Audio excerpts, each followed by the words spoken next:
Hi everyone, and welcome to a new episode of Layers of Healing, the podcast where we talk about everything nobody really talks about. And today I want to talk about a specific topic, which is the fear of being seen, where it comes from, what happened, for example, in my childhood, that I developed this fear of being seen, and what we can do about it, because we are not stuck on this. We can change it. And from my therapy, I had some tools I wanted to share with you. Just want to make you feel seen and heard and let you know that you're not alone in this. So I think let's hop right in.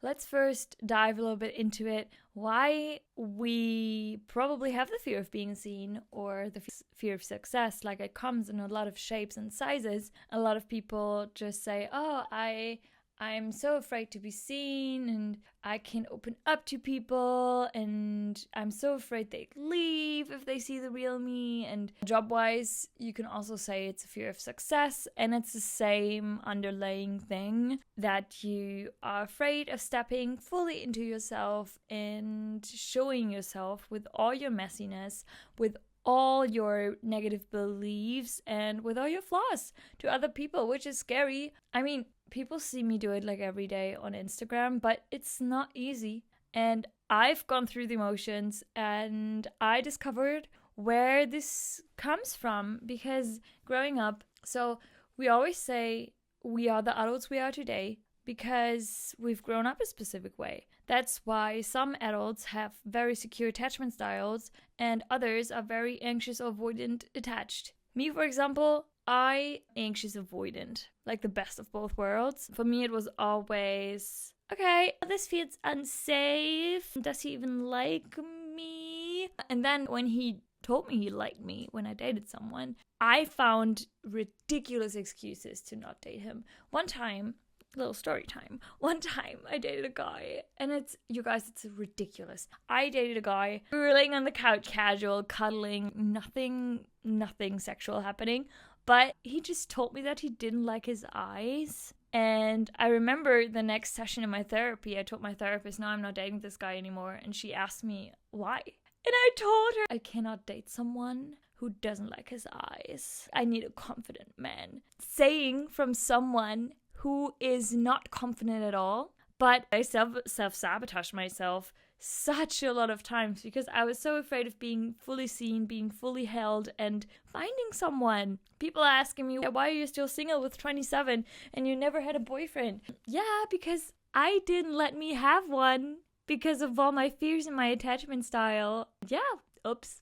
Life happens. But as soon as you realize that, you can change it. That's amazing. So yeah, where it comes from? It comes from growing up. For me personally, I cannot talk about you because I don't know you. But maybe you can reflect on something in your childhood, because when I grew up, I was a glass child. If you don't know what a glass child specifically is, you can also listen to my episode about this. It will be more detailed than what I'm saying right now.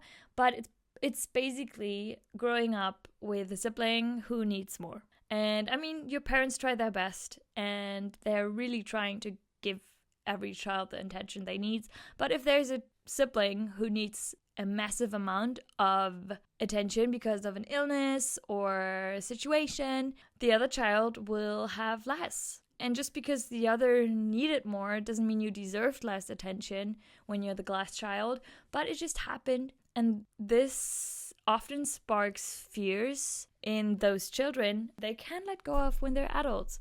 So I developed, because my sister got all the attention, I was practically trained to put my needs aside and step back and not be seen and not take up too much space and not get the attention of my parents so my sister can get all the attention because she needs it to survive and thrive. And I learned at a young age to step back and not make myself fully seen. And my parents, they didn't know, because when you're in the midst of it, I believe you don't really see it.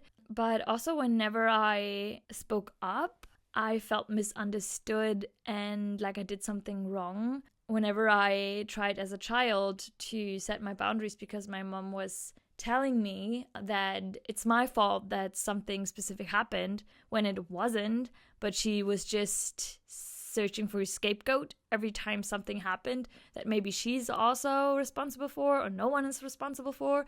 But everyone was always, it was everyone's fault but hers. And if you were around her circle in that time when she had those thoughts, it was your fault. So I didn't really, I was a child. I didn't even know what boundaries are. Like, what are boundaries? But when I spoke up and I was like, Mom, I don't think that's my fault. She had a lot of reasons to tell me why is it my fault. Like, she ran over a vase and it was my fault because I put it there. And this kind of environment does something to a child. So I developed in this moment such a fear of speaking up, such a fear of holding space, and such a fear of being seen, because also I got criticized a lot in my childhood.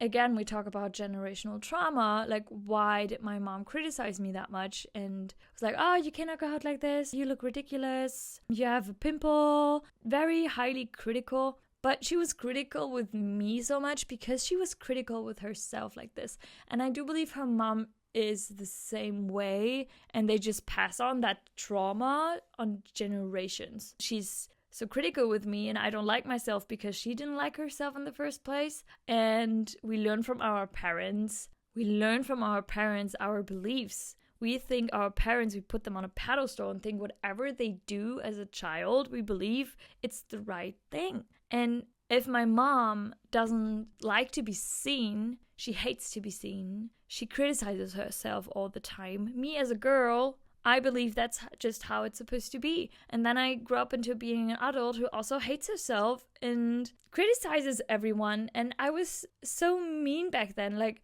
I didn't like me. I fell into depression when I was 14. I was not happy. Let's say it like this. And I grew up in a household where being seen was punished, or I've been rejected if I share. I remember one time I came back home crying because I got bullied in school and it was not bearable. The worst thing is they didn't do it in front of my face. They did it through messages. So I got messages on my phone and I couldn't escape it even when I was home. And I cried the whole day. I came back from school and I cried and I cried and I cried. And my parents, they were so desperate. Now I know it was desperation, but they threatened me to put me into a clinic. They were like, if you don't tell us, then we put you into a clinic. You go to my therapist, because my mom's been in therapy for 30 years and they were not comforting me what I really needed at that time, but they rejected me. They were like, oh, we put you into a clinic and you're not welcome here, kind of, if you behave that way. And I felt rejected and I thought, okay, I'm being seen right now because I cry because something happened and I never told my parents what happened. And there is a glimpse of me letting them see me because I can't hold it back.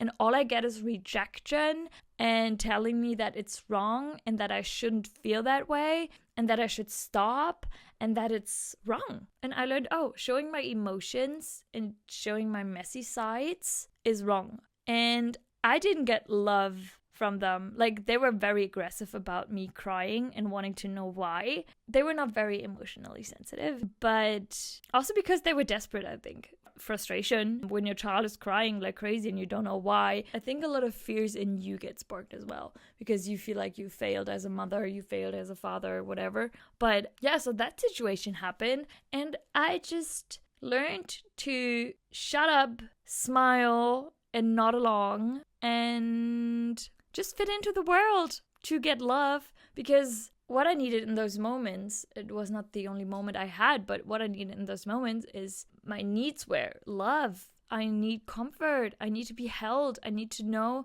that what I'm feeling is valid and what I'm feeling is okay. And I needed someone to name those emotions because as a child, I was 12-ish and I didn't know what these feelings were because nobody ever explained to me, what is sadness? What is that? What is that really? I don't know. What am I even feeling? I couldn't even tell what I was feeling. I had a block back then and I'm feeling not good. I'm feeling not good. Yeah, I feel horrible. But these are not emotions. Like, what are you feeling? And in therapy with 24, I learned how to really name my emotions I'm feeling. I'm feeling frustrated. I feel sad. I feel overwhelmed. I feel, what else? So many different emotions. There's the emotions wheel my therapist gave me. It's a tool where every emotion is practically on this wheel, and you can go through it and you're like, okay, what do I feel? And that was a good exercise for me. If you also struggle with this, Google it. It's amazing. It will also be in the workbook I'm doing for you guys in my community. It will be an exercise, so practically this workbook will be my therapy put together for you with all the exercises I did. But coming back, I never learned to name my emotions. And I learned to shut up and be kind and nod along. So that was practically my upbringing. And nowadays, where I feel, oh, I'm so afraid of being seen. It can be in dating, it can be in job-wise, in jobs. Something inside of me doesn't feel safe when I let people see me. Some people gave me a feedback when I dated them. They told me, oh, you're so mysterious. You don't let me see you fully. And I thought it's a compliment because, thank you. I think that's exciting to be mysterious. But they were just mirroring me that I'm not even showing myself to them because I was afraid of being seen. I was afraid, what if I let them see me and they hurt me again, and then I'll be bad again. Then I will spiral again. What if they see me and I show them parts of me and they leave? You guys, I experienced in my life a lot of people leaving me. Thank God, not to heaven. So they decided to leave. And I talk about friends, and this fear of people leaving was sparking my fear of being seen. It was confirming to me, okay, we're not letting anybody in. We're not showing anyone anything because we're not safe. We won't be safe. And what I learned going back to my childhood, if I'm fitting and I don't speak up and I don't show my messy parts, I'm loved. And I get attention and I get loving words. We can spin this wheel so far because also the fear of being seen often also comes with the fear of being unseen. It's such a paradox. And also this thriving for performing to be seen. In childhood, you need to be seen and get attention from your parents or caretakers, otherwise you die. And so whatever you learn how you get attention as a child will probably be the thing, you do when you're an adult. That's why some people are such attention seekers, and not a negative way. I was one. Sometimes, maybe, I still am. And they want to drag themselves in the foreground and like when the lights are all on them, because they never received what they needed as a child, and now they're like trying to get the attention because for them attention equals love, which is not the case. We are loved without getting attention. You are loved because you exist. You are loved just because you exist, and you are worthy just because you exist. And it's such a thing to work also, to have the feeling you need to work to be loved.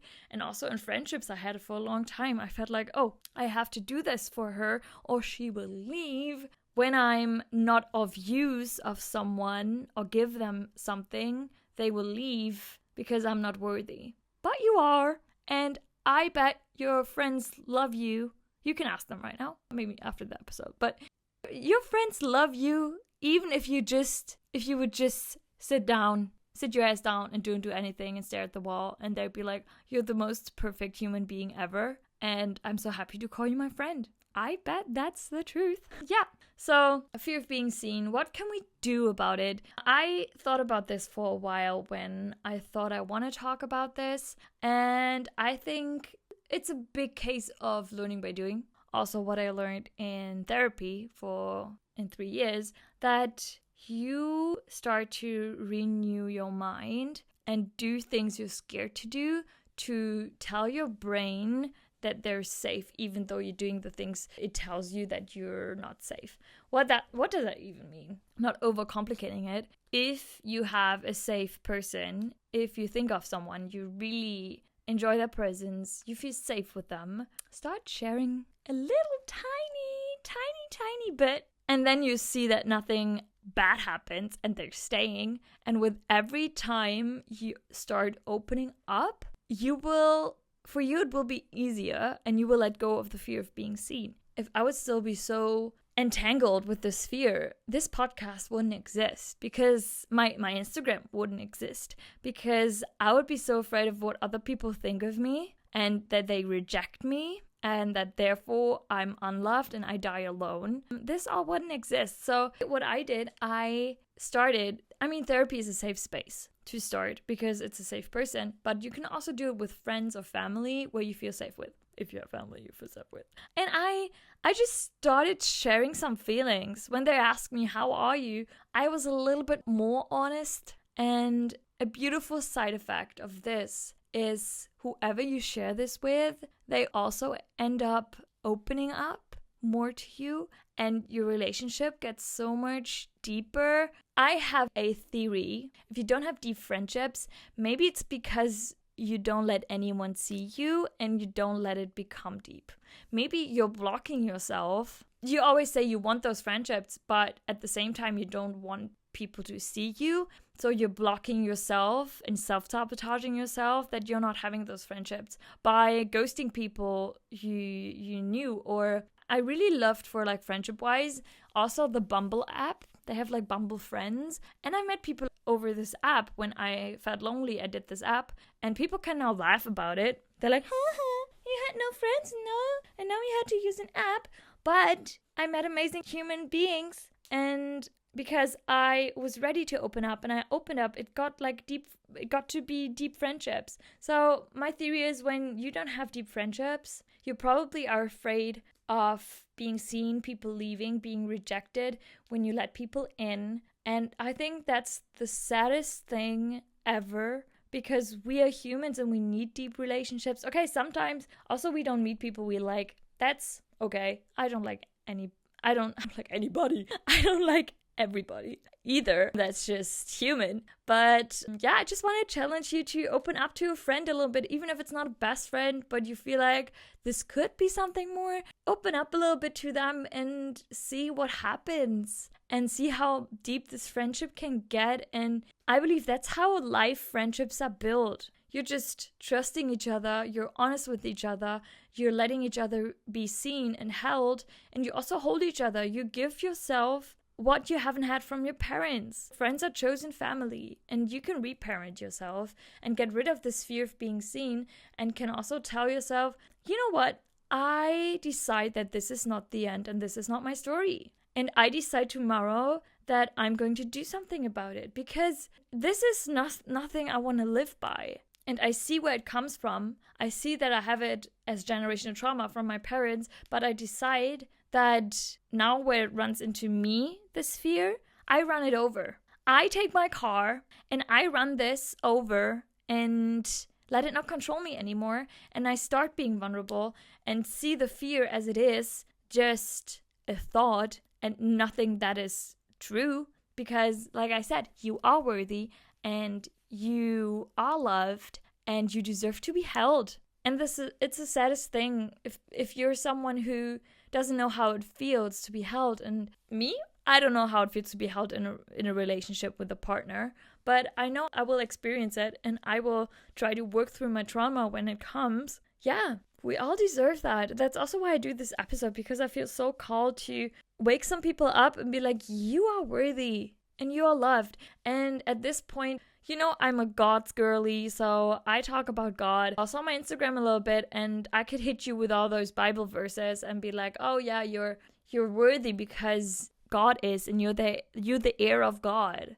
It says in the Bible you're the heir and you're the image of God, and that makes you worthy. And Jesus dying on the cross for you makes you worthy and frees you from all your sin and all your fears, and you can give everything to God, and he will handle and fight your battles. But yeah, I'm trying to speak both languages, because I know sometimes God feels so far away, and maybe you don't even believe in God, which is also okay. This is not a religious podcast. This is not about religion, this whole podcast episode. It's about us being conditioned to feel a certain way and having it influence our day-to-day life. And we have the power to not do that anymore. And we can realize right now that this doesn't have to be us. And we can decide to change, because everyone can change if you want it bad enough. And yeah, if you don't have a safe person, which came to your mind when I said that,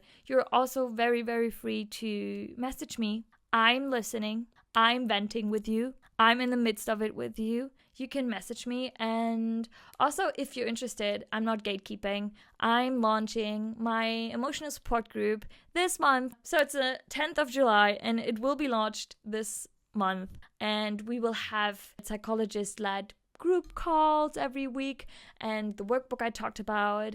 So if you're interested in this, you can DM me on Instagram, the word community, and I will send you everything to apply, because I cannot live not having or not have tried to also hear some people who go through the things I went through, because nobody deserves this. And you didn't deserve this hurt. And you didn't deserve to grow up like this, thinking you are, when you show yourself, you get rejected and you're not worthy of anything. I don't want anybody that they feel that way. So I hope you enjoyed this week's episode and you could take something away with you, for you. Yeah, I really, really appreciate to everyone listening. Thank you so much for your support. I'd love for you to give this podcast a little rating. I never asked about this, but I thought maybe I should start because it's nice. If you would give me the stars you think this podcast deserves, be honest. It's okay. I can handle it. And thank you so much. I wish you